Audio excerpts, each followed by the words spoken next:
buenas noches, bienvenidos a esta nueva edición de Bioethics News y como siempre nuestro querido profesor Pepe Arellano. Pepe, buenas noches.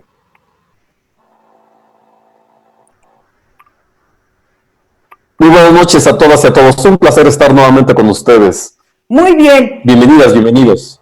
Perfecto, gracias Pepe. Y bueno, yo creo que a estas alturas se estarán preguntando quién es la gentil y bella dama que nos está acompañando el día de hoy. Y pues permítanme introducirles nada menos y nada más que a la doctora María Teresa López de la Vieja. Y en el mundo de la bioética no necesitamos decir nada más. El puro nombre es referencia.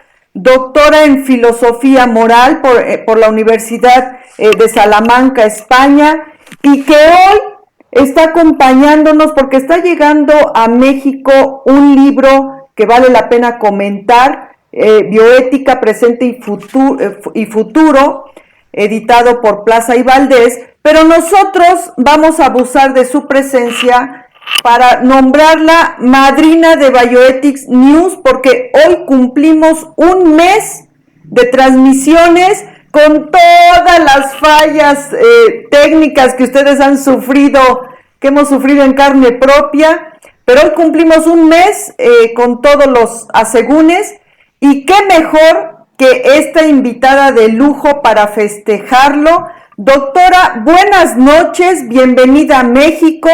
Pepe desde Querétaro, yo desde Puebla, le damos la más cordial bienvenida a esta su casa. Doctora, buenas noches. Buenas tardes, buenas noches ahí. Yo soy la que está realmente muy contenta de participar en esta reunión y además, bueno, no sabía este honor de ser nombrada madrina, encantada de la vida. Muchísimas gracias, doctora. Pues ya tenemos madrina aquí en Bioethics News y cumplimos un mes el día de hoy. Doctora, bioética, pasado y futuro. Un libro que tuvo el privilegio de ser coordinado por usted en colaboración de otros especialistas. ¿Qué fue lo que motivó a escribir esta obra? Bueno, esta obra sigue a otras que hemos hecho en colaboración, es decir, hay otros volúmenes anteriores sobre otros temas de bioética. Lo que sucede es que en esta ocasión queríamos dos cosas. Lo primero es, dado que se viene hablando de bioética global desde hace unos años, da la impresión de que la disciplina se expande en países y en el ámbito cultural y espacial. Pero también teníamos la idea de que esto tiene consecuencias para ese crecimiento en el tiempo de la bioética. Entonces la pregunta era, bueno, ¿qué aspectos que todavía constituyen tema de análisis en bioética van a tener un recorrido más largo, se van a proyectar en los años venideros? Y la otra cosa que a nosotros nos gustó hacer en aquel momento, cuando preparamos el trabajo para el libro, es que buscamos la colaboración no solo de investigadores que ya nos conocíamos, digamos, más veteranos, sino que tratábamos de integrar investigadores mucho más jóvenes, o sea, el futuro de la bioética. Eso está estupendo, porque justo recién se hacía una crítica de que la bioética de pronto cayó en este estancamiento de entendidos para los que entienden y de compadres con compadres.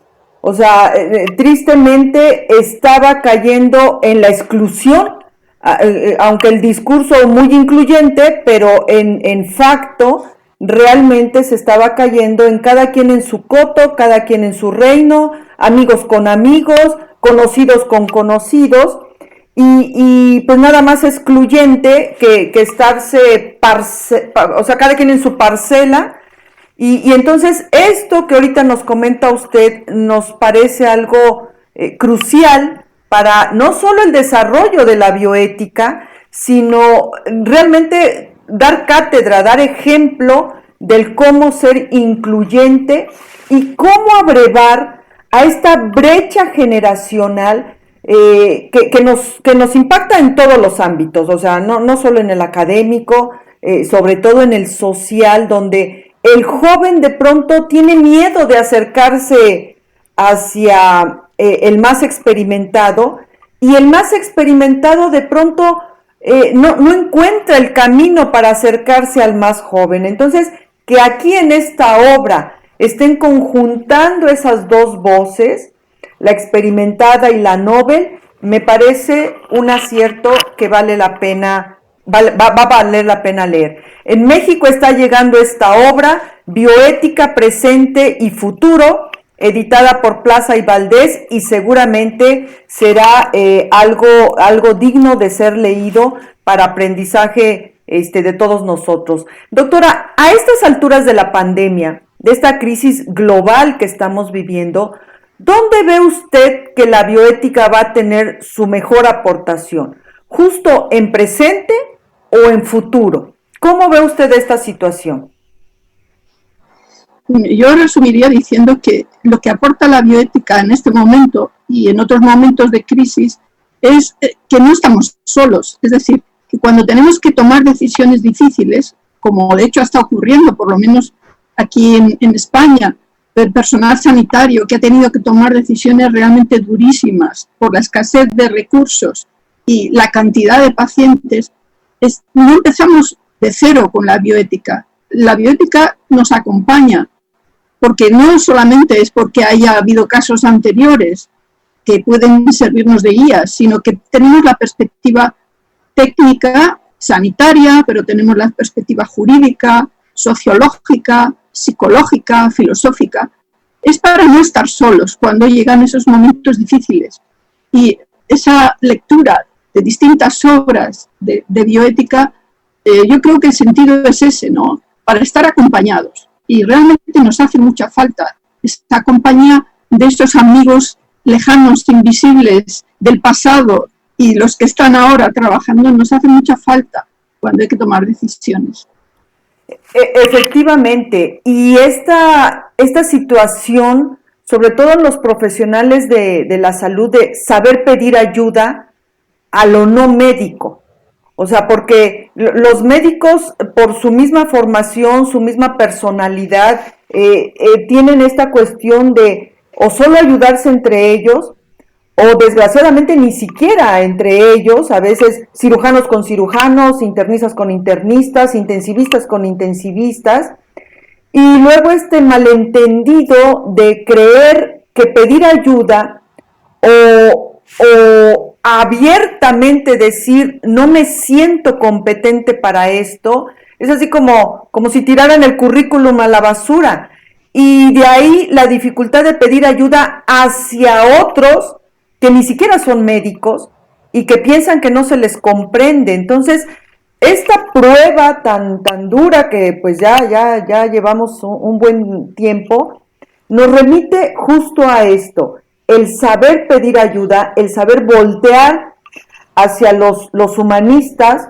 como una fuente de orientación, como una fuente de asesoría, que también no solo por su educación, por su formación, tienen esta capacidad de ponerse en perspectiva. O sea, si hay algo, yo le decía a Pepe cuando lo presentaba en este programa, le digo, si hay algo que el filósofo tiene y que es quizás lo más admirable del filósofo, por un lado, que tiene este entrenamiento para saberse poner en perspectiva, y por el otro, que está entrenado para siempre saber aportar algo. Y aquí el punto es que el mundo sanitario voltea a verlos más como amigos, como guías, como orientadores, que como personas que piensan mucho, que reflexionan mucho, pero como si estuvieran ajenos a sus problemas. Y entonces, esto que acaba usted de mencionar es otro punto determinante. Estos problemas que estamos viviendo son problemas de todos. No es privativo del sistema sanitario, no es privativo de los gobernantes, no es privativo de un solo sector, es un problema que nos agobia a todos, que es un problema que nos pertenece a todos, y que el saber hacer colaboraciones eventualmente nos beneficiará a todos. En ese sentido, doctora, los lectores de esta obra que tuvo esta enorme pues privilegio de que usted fuera la coordinadora, nuestros futuros lectores, los futuros lectores de este libro, ¿qué es lo que tendrían que esperar al ver o al tener esta colaboración interdisciplinar entre varios especialistas? Bueno, lo primero es que es absolutamente cierto lo que comenta. Para mí ha sido un privilegio coordinar el libro y verlo publicado, y que yo soy la afortunada. Claro, ¿qué se puede decir que van a encontrar los lectores? Yo diría que dos cosas que pueden parecer distintas. Aquellos lectores que van buscando preguntas, posiblemente se encuentren alguna respuesta, en el sentido de caminos que se ofrecen como posibilidad de cara a la investigación, de cara a la práctica sanitaria y de cara a la reflexión. Y también lo contrario, aquellas personas que realmente lo que van buscando es contrastar sus propias certezas, se les van a encontrar problematizadas. Es decir, es un ejercicio de reflexión, de deliberación, a lo que se invitan en este trabajo. Y luego también mostrando que somos tan distintos, procedemos de distintos países, tenemos distintas edades, quienes hemos colaborado aquí, mostrar que además es así como entendemos se deben hacer este tipo de aportaciones, buscando la pluralidad. Es decir, no, y usted lo comentaba hace un rato, no solo con quienes son afines, sino también con quienes nos plantean retos y nos cuestionan. Y esto yo creo que es lo más atractivo de la bioética en general, no solamente de lo que pueda aportar el libro, ¿no? Nos obliga a estar siempre abiertos a lo que no nos habíamos planteado y tenemos que asumir como pregunta, y al revés, ¿no? El que a veces tenemos preguntas y casualmente en este campo a lo mejor sí respuesta. Es muy estimulante la bioética en general, o por lo menos a mí siempre me lo ha parecido y me lo sigue pareciendo. Sí, realmente alguien decía que la doctora Juliana González, cuando yo era estudiante, nos decía, la medicina vino a revitalizar a la ética, pero en mi calidad de médico, y como a mí me impactó la bioética, dije, yo le decía, doctora, pues no le voy a rebatir su premisa, pero a mí me parece que también la filosofía, la ética, revitalizó a la medicina. En realidad nos revitalizamos los unos a los otros simplemente por llegar a conocernos. Los médicos estábamos desfasados del mundo de la filosofía, los filósofos estaban desfasados del mundo sanitario en este caso.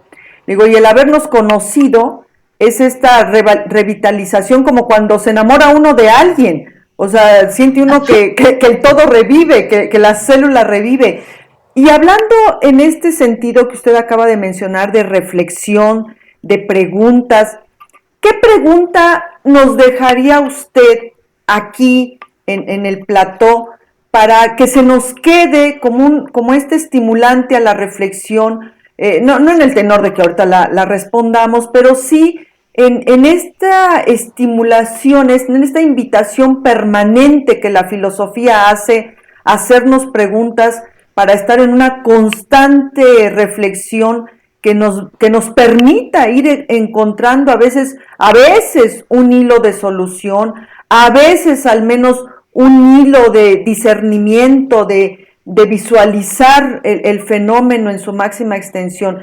¿Qué pregunta nos dejaría aquí a nosotros, sus fieles biocultores a partir de ahora y sus admiradores permanentes, para que se nos quede aquí como un pendiente, como una tarea en materia de reflexión? ¿Qué pregunta nos dejaría, doctora? Bueno, yo voy a trasladar la pregunta que yo me hago y que nos hacemos muchísimos ciudadanos. ¿Qué parte de responsabilidad tengo yo ahora en esta situación de crisis? ¿Y qué puedo aportar? porque si no da la impresión de que, bueno, es un problema solo, como acaba de mencionar, solo del mundo sanitario, es su responsabilidad, no mía individual, o es un problema de los responsables de las políticas públicas, no es mi responsabilidad. Yo creo que en este momento, por lo menos yo así lo entiendo, tenemos que pensar cuál es nuestra parte de responsabilidad y en qué sentido podemos contribuir a que las consecuencias de esta situación sean mejores o peores. Y bueno, yo creo que además en esto ya hay precedentes importantes. Da la casualidad que la pandemia se ha expandido en el 2019 y nos ha llegado en el 2020. Pero hay que recordar que en 1919 esta diferencia entre ética de la responsabilidad y ética de la intención, o ética, digamos, que no busca las consecuencias, esta ya la planteó Max Weber. Era una encrucijada en aquel momento, después de la Primera Guerra Mundial. Nosotros ahora tenemos otra y tenemos que preguntarnos por eso, ¿no? ¿Cuál es nuestra responsabilidad individual, del grupo, del país, de la profesión? ¿En qué sentido podemos hacer que esto tenga resultados mejores de los esperados?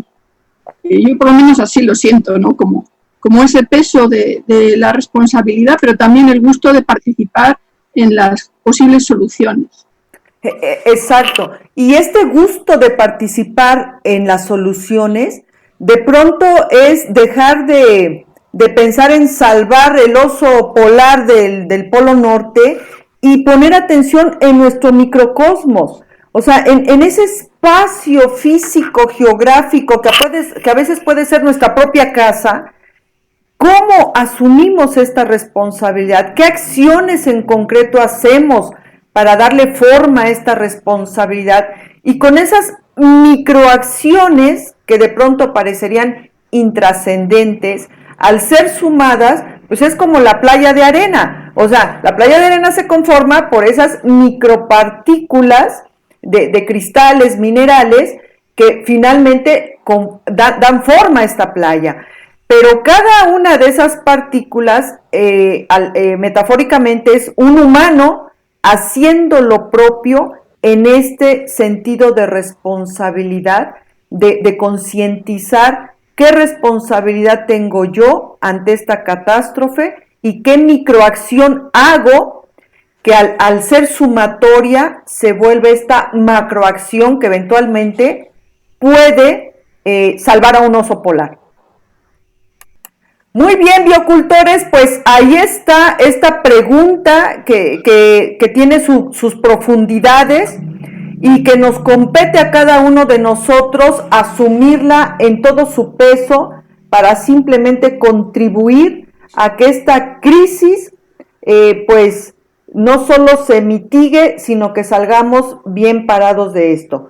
Bien, doctora, si usted nos los permite, le voy a ceder el micrófono a Pepe, a nuestro querido profesor Pepe Arellano, porque nos acaba usted de publicar un artículo que también me parece la pena y pues seguimos abusando de su confianza, pero hay que aprovechar cada minuto que estemos aquí, que valga, y acaba usted de publicar un artículo que también me parece mucho la pena comentarlo. Mientras, biocultores, Bioética, presente y futuro, editado por Plaza y Valdés, está llegando a México, un libro que vale la pena leer. Hay grandes colaboradores, entre ellos la doctora Lisbeth Sagols, filósofa mexicana, extraordinaria y toda una autoridad también dentro de la bioética, y que también el mes que entra, se los adelanto, nos va a acompañar también aquí en el foro.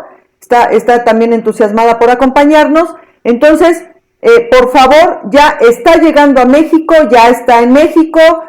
Bioética, presente y futuro, editorial Plaza y Valdés, coordinado por la doctora María Teresa López de la Vieja. Y ahora les cedo la palabra a Pepe Arellano para los comentarios de este artículo que también me parece vale mucho la pena comentar. Pepe, por favor.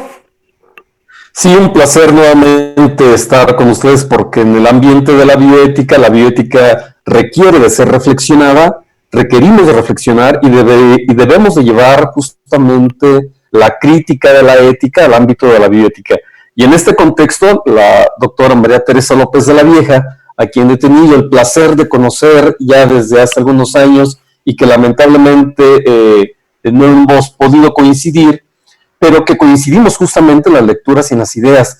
Y acaba de publicar en un magazine, en un journal, La Conversación, un texto por demás provocador, desde el propio título: La nueva normalidad no es tan nueva.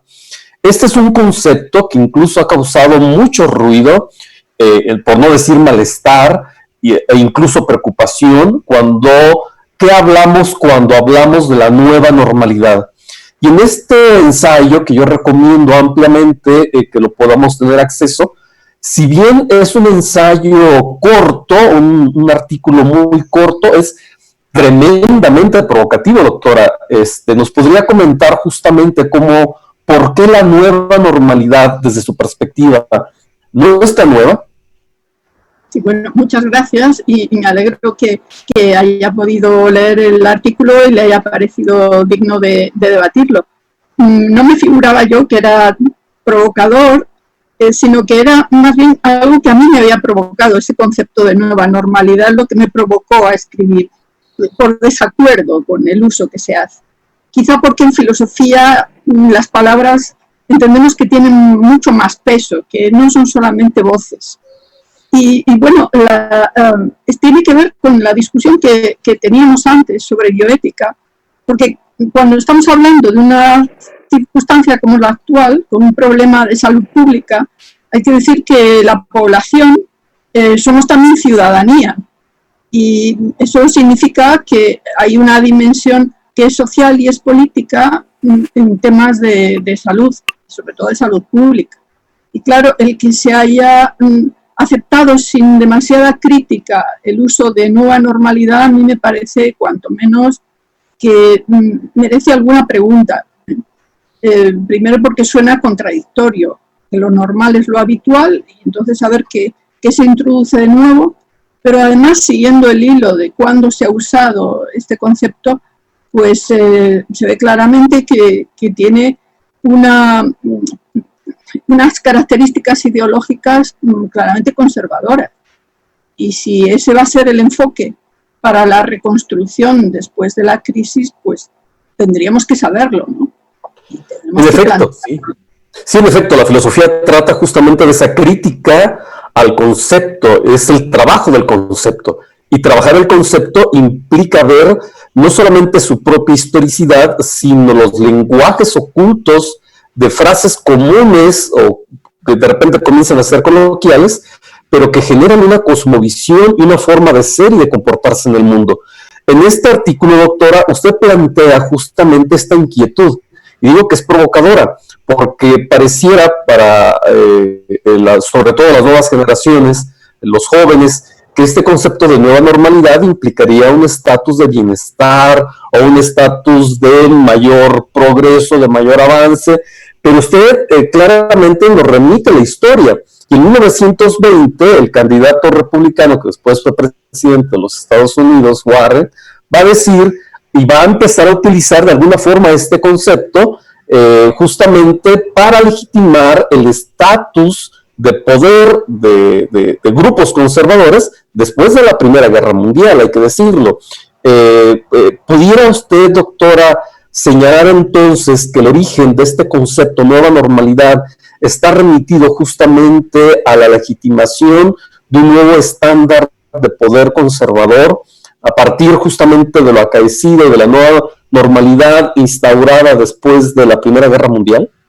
Bueno, se usó primero en ciencia en Estados Unidos, en un lenguaje técnico, pero el desarrollo más en medios de comunicación y el discurso público ha ido de la mano de candidatos republicanos y ha ido de la mano además de no solamente personas implicadas en la actividad política, sino en la actividad económica en otro momento más cercano, en la crisis económica del año 2008. Entonces, se mire por el lado del lenguaje político unido a un modelo muy conservador. Se mira del lado económico y está asociada a la nueva normalidad a legitimar políticas de austeridad, de recorte de servicios públicos. Y si vamos recorriendo ese camino del uso del concepto, ¿qué es lo que se quiere decir cuando ahora se propone una nueva normalidad? Es decir, ¿qué tipo de política pública conservadora se va a implementar? Y no parece que esa sea la solución más adecuada ahora mismo, o por lo menos a mí no me lo parece. Claro, en el 2008, bien, como usted bien apuntado, en esta crisis se planteó la necesidad de austeridad para restablecer, para adquirir una nueva normalidad y que derivó en el deterioro, entre otros factores, de la sanidad y de la educación. Los dos grandes pilares que sostienen a una y que pueden dar sustento a una sociedad democrática, pues literalmente fueron arrasados, y las consecuencias, atención, las estamos viviendo hoy.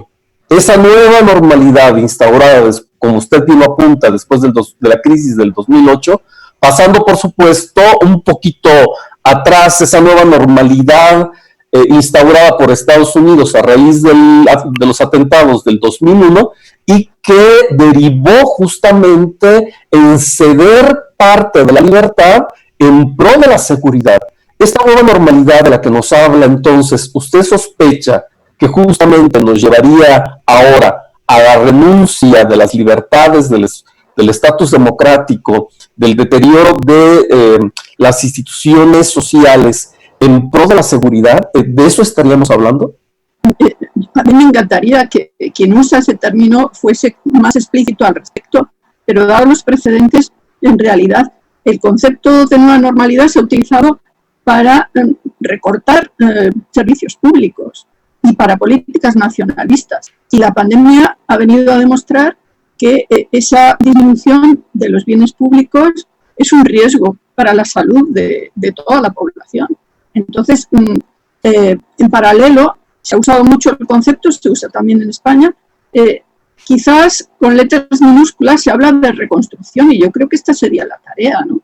No tanto una nueva normalidad en el sentido de hábitos conocidos, políticas conocidas, sino qué políticas nuevas se van a introducir para reconstruir el sistema sanitario, el sistema educativo, las relaciones sociales. Y de esto se habla mucho menos que de la nueva normalidad. Y por eso yo, que me dedico solamente a aspectos académicos, me animé a escribir un artículo de opinión a la Armada, porque no es un lenguaje neutro. Nueva normalidad arrastra consigo una visión no solamente de la salud, sino también de las políticas públicas. Sí, de hecho, ahí hay un punto que quisiera, si nos pudiera hacer énfasis. En México, por ejemplo, las instancias de gobierno y de salud nos llevaron a un confinamiento. Hay quien dice que muy temprano, después de 2 meses de estar confinados, nos dicen, bueno, tenemos que recuperar la nueva normalidad, y la estamos recuperando, y ha empezado una desescalada, pero cuando estamos en el pico de la pandemia, lo cual ha sido así como sorpresivo y ha causado mucha perplejidad, pero se ha legitimado esta apertura porque la nueva normalidad está ligada a la nueva normalidad económica. Es decir, no es una nueva normalidad para instaurar estrategias de carácter educativo o de reconstrucción de las relaciones sociales, sino por cuestiones nuevamente de ganancia y de mercado. ¿Qué nos puede decir sobre esto? Desde luego parece que van las políticas que van asociadas a la vuelta a la vida en la esfera pública, van asociadas a esto, ¿no? A procurar que el ámbito económico pues no se destruya más. Pero en realidad el concepto de nueva normalidad iba también en la línea de lo que mencionaba hace un momento, el recorte de libertades. Entonces, convendría que todo eso se hiciese de forma mucho más explícita, se articulase un relato mucho más completo, qué significa, hacia dónde va el uso de ese concepto. ¿Es solo económico, el interés que mueve hablar de nueva normalidad, o tiene que ver con los derechos de la ciudadanía, tiene que ver con los servicios públicos? En todo caso, yo creo que hay mucho más que decir sobre ese concepto, que no es tan sencillo ni inocuo como parece. Bueno, quizás porque en filosofía hacemos esto, ¿no? Nos hacemos muchas preguntas. No, pero además son preguntas que van a la diana, que son preguntas que no podemos evitar porque trae consecuencias en la vida cotidiana. El filosofar no es filosofar sobre la inmortalidad del cangrejo, este tipo de estereotipos que de repente son los que más prevalecen, cuando en realidad la actividad filosófica es justamente esta crítica, porque a final de cuentas nosotros actuamos y vemos el mundo a partir de conceptos, a partir del lenguaje, a partir de establecer comprensiones de carácter abstracto, que es la que nos da justamente una forma de ser y de estar en el mundo. Doctora, algo más que nos quisiera preguntar para poder cerrar nuestro programa y estar nuevamente agradecidos con su participación. Bueno, nada más decir que yo me siento muy honrada de poder participar en los debates y en lo que es la reflexión que plantean dentro del grupo, y que desde luego yo animo a que, aunque sea de esta manera, a través de la técnica que a veces plantea algún tipo de inconveniente, yo creo que es muy importante comunicar, difundir el papel de la bioética también en ese sentido, ¿no? El sentido de bioética cívica, ¿no? Problemas que importan a la ciudadanía, que es salud, pero es mucho más que salud, son los condicionantes sociales de la salud, ¿no? Entonces, me parece una idea extraordinaria el que traten de comunicar todo lo que significa la disciplina. Muchísimas gracias. Regresamos con la doctora Netza. Gracias Pepe, gracias doctora. Efectivamente, aquí hay un punto medular. Yo creo que aquí esto hay que recalcarlo con todo su peso. Aunque quizás me van a crucificar por el término que voy a utilizar, pero me disculpo si parezco demasiado prosaica, pero yo creo que los bioeticistas, los filósofos, todas estas grandes personalidades que uno, el ciudadano común, los ve así como allá, como en el Olimpo, tienen que volverse youtubers.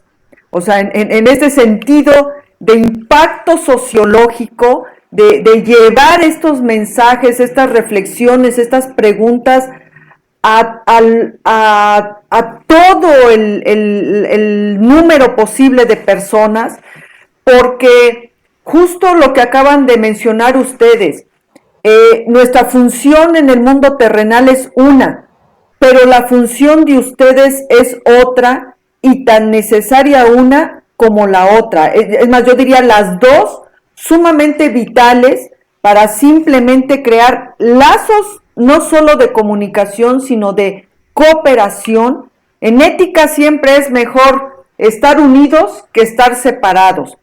Y eventualmente iremos encontrando salidas, pero ojo biocultores, ojo.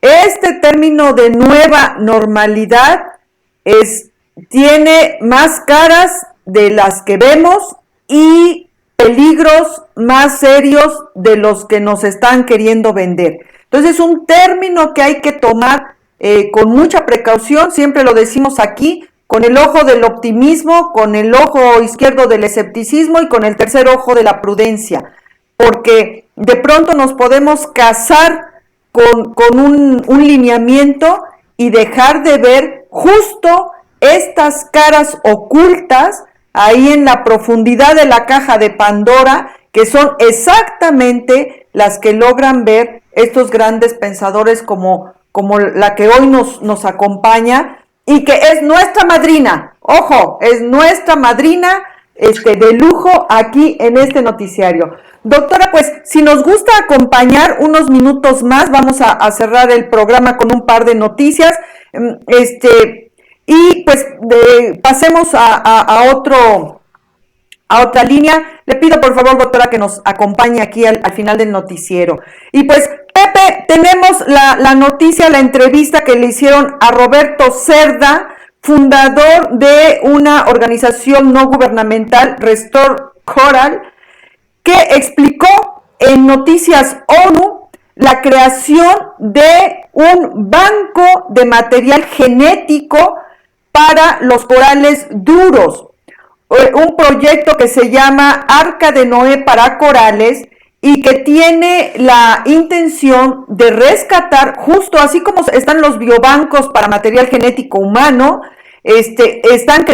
ya crearon el biobanco para material genético del coral duro, el cual está ya declarada su extinción, aunque todavía no sucede al 100%, pero consideran que la extinción del coral duro es una situación que no hay forma de detener por ahora sí que también tienen su propia pandemia, una situación, una enfermedad que se llama, ahorita permítanme un segundo y ahorita lo encuentro, pero es sí, lo que comentábamos. El síndrome blanco, perdón, es el síndrome blanco, es la enfermedad que ataca al coral duro y del cual su extinción está garantizada, no hay forma de detener esto, y entonces Roberto Cerda, mediante esta organización no gubernamental, en la cual están involucrados cerca de 75 instituciones a lo largo de todo el mundo, el Instituto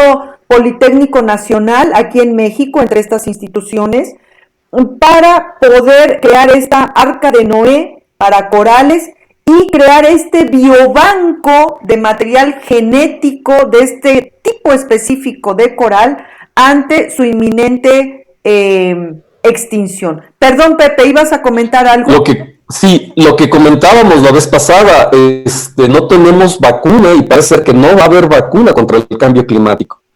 La desaparición de los corales se debe justamente al sobrecalentamiento de los océanos, a la calcificación de los océanos, y esto, pues, la pandemia que está por venir y que parece hemos tenido oídos sordos, aunque en las últimas décadas se nos ha insistido y una y otra vez, es una cuestión que allí nos va la vida, ¿no? No tenemos, y parece ser que no hay posibilidades de una vacuna contra el cambio climático. En ese mismo tenor, doctora Netza, y aquí posiblemente la doctora María Teresa López de la Vieja tendrá también conocimiento, en España justamente acaban de instaurar el laboratorio filosófico sobre la pandemia y el antropoceno.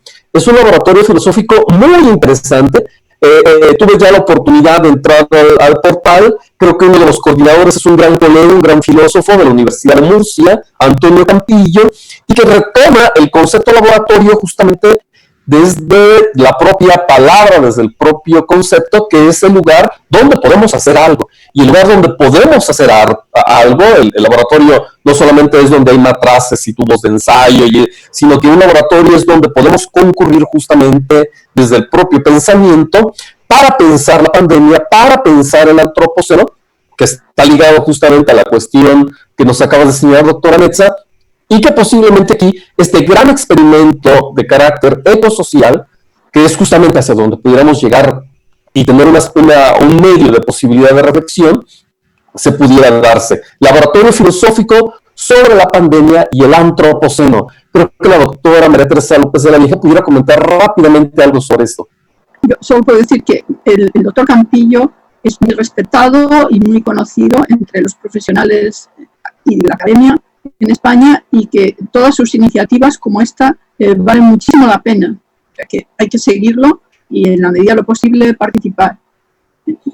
Hay unas actividades, más grupos que han surgido precisamente durante estos meses de confinamiento, intentando esto, ¿no? Participar en la situación, contribuir en la medida en que se pueda a hacer algo, tal como está recordando.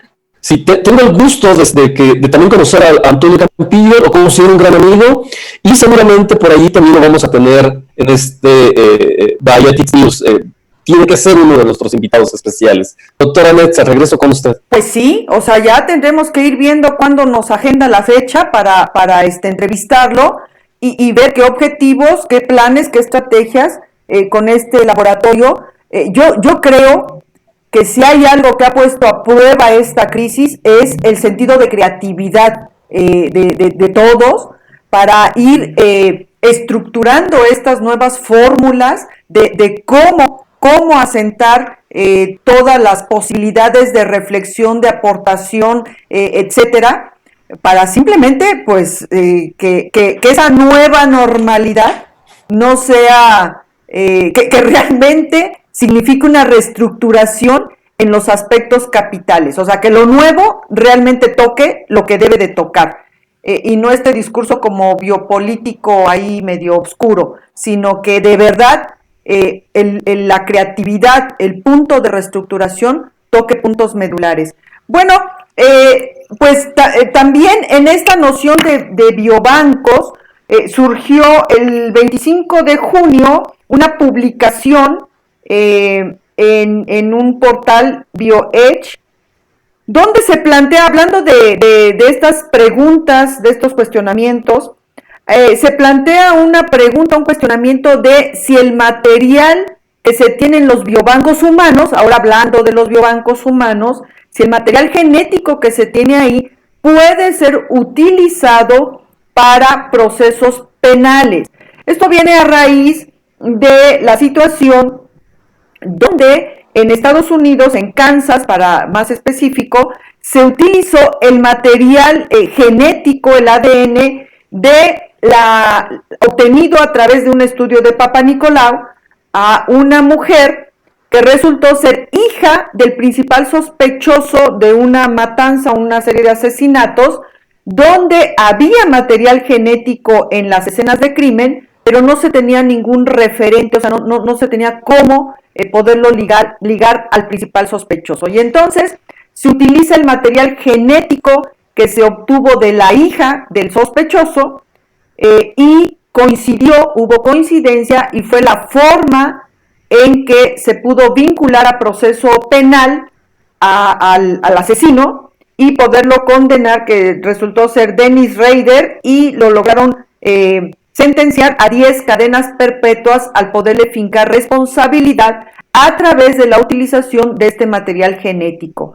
Entonces, aquí, obvio, se plantea este cuestionamiento de ¿por qué? Porque pues rompe el principio de confidencialidad, rompe la confianza de que tu material genético está a buen resguardo, rompe el principio de autonomía, porque obvio se utilizó sin pedirle permiso a quien dio su material genético, rompe el principio de vulnerabilidad, porque pues bueno, aquí cualquiera en su sano juicio diría pues se utilizó para un buen fin, atrapar a un asesino, pero también con sus asegúnes, pero finalmente se atrapó a un asesino. Pero también abre la puerta para poderlo utilizar para fines ya no tan loables, y sabrá Dios dónde acaba mi material genético, y utilizado para quién sabe qué. Entonces, abre estas puertas donde pues el material genético, que además se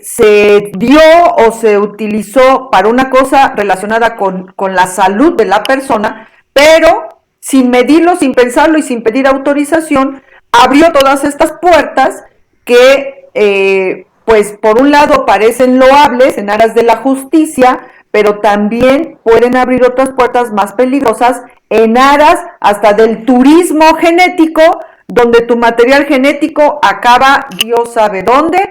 Entonces se plantea esta cuestión de si el material genético resguardado en los biobancos deben ser utilizados para otros fines que no sean los estipulados en esta cuestión, y que aquí particularmente lo están planteando en los aspectos o procesos penales. Doctora, no sé si usted quisiera hacernos un comentario al respecto. Es un tema muy interesante que tiene que ver con la protección de datos en general, no solamente datos genéticos. Yo creo que cuando aparecen estas noticias, una pregunta que podemos hacernos: ¿y qué dijo el comité de ética de aquel biobanco? Es decir, hay comités de bioética en esas instituciones. Si no se consultó, tendría que haberse hecho, y caso de que sí se consultara, ¿qué dijo? Es decir, no es solamente alguien que pida algo en biobanco. Hay comités de bioética, de ética de la investigación, etcétera, ¿no? Tienen un papel y conviene escucharles. Exacto, buen punto. Pues no lo menciona la publicación, entonces habría que, ese sería el principal cuestionamiento. Pepe, cerramos, ya se nos fue aquí el tiempo, qué barbaridad, pero bueno, con semejante invitada, ¿cómo no íbamos a aprovecharlo? Pepe, ¿algo más que quieras agregar? Nada, estoy muy complacido de ser el ahijado, los ahijados de nuestra madrina María Elsa López de la Vieja, y que seguramente seguiremos contando con su participación. Le mando un gran abrazo afectuoso. Recuerdo mucho la estancia que tuvimos en Canarias con María José Guerra Palmero. Las recuerdo, las extraño, y es un privilegio ahora poder vernos, aunque sea por este medio. Muchísimas gracias, doctora María Teresa López de la Vieja. Gracias a ustedes. Doctora, pues efectivamente, haciendo transgresión del principio de autonomía, ni permiso le pedimos para autonombrarnos sus ahijados. Espero que no tenga usted inconveniente. Pero bueno, pues doctora, le agradecemos muchísimo, realmente un privilegio haberla tenido aquí, todo un honor para mí, y espero que no sea la última vez. Y ya ojalá tengamos oportunidad de saludarnos en Salamanca o saludarnos personalmente aquí en México. Esta siempre será su casa y le agradecemos esta deferencia, este verdadero privilegio que usted nos ha otorgado. Muchísimas gracias, doctora. Gracias. Saludos a todos los biocultores. Gracias. La política merece ser reflexionada. Exacto, biocultores, porque las noticias, como bien dice nuestro querido Pepe, merecen ser reflexionadas. Muchísimas gracias por acompañarnos en esta emisión y recuerden, por el bienestar de todos, cultivemos bioética. Nos vemos el próximo lunes. Gracias, buenas noches. Hasta la próxima. Buenas noches. Hasta la próxima.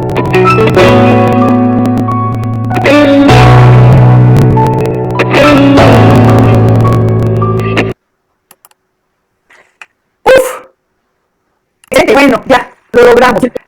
Sí, todavía, doctora, faltan 30 minutos más para ver, subirlo, ver la edad, etcétera. Esa es la tragedia de la tecnología, que todo parece fácil, pero no está tan fácil. Pero ya hicimos 2 grabaciones previas a esta y quedaron, ¿verdad? Nos quedó bien. Entonces tenemos mucha confianza en que esta ya quedó bien, pero todavía viene un proceso de media hora y luego otro proceso de 3 horas y media para poderlo subir a YouTube. Y hasta entonces le puedo decir el resultado final. Y como queda en un interfaz donde no se puede abrir hasta el día del estreno, que es el lunes, entonces, hacen toda honestidad, hasta el lunes a las 9 de la noche realmente sabemos cómo quedó al 100%, pero afortunadamente las 2 grabaciones previas quedaron muy bien. Entonces, el lunes, que ya la interfaz nos los libera al 100%, se lo mando por correo para que lo vea usted, y si nos hace el favor de difundirlo, pues se lo vamos a agradecer todavía más. Y Se lo tengo que mandar a Plaza Valdés. Sí, también Marcos me lo pidió, entonces se lo mando a usted y se lo mando a Marcos, y ¿cómo se llama? Y cuando nos lleguen los libros, porque el pobre Marcos no ha podido brincar la aduana, entonces nosotros ya hicimos una compra de un lote desde hace 2 meses, lo compramos desde hace 2 meses el libro, compramos un lote de 50 ejemplares, de los cuales 20 son de bio.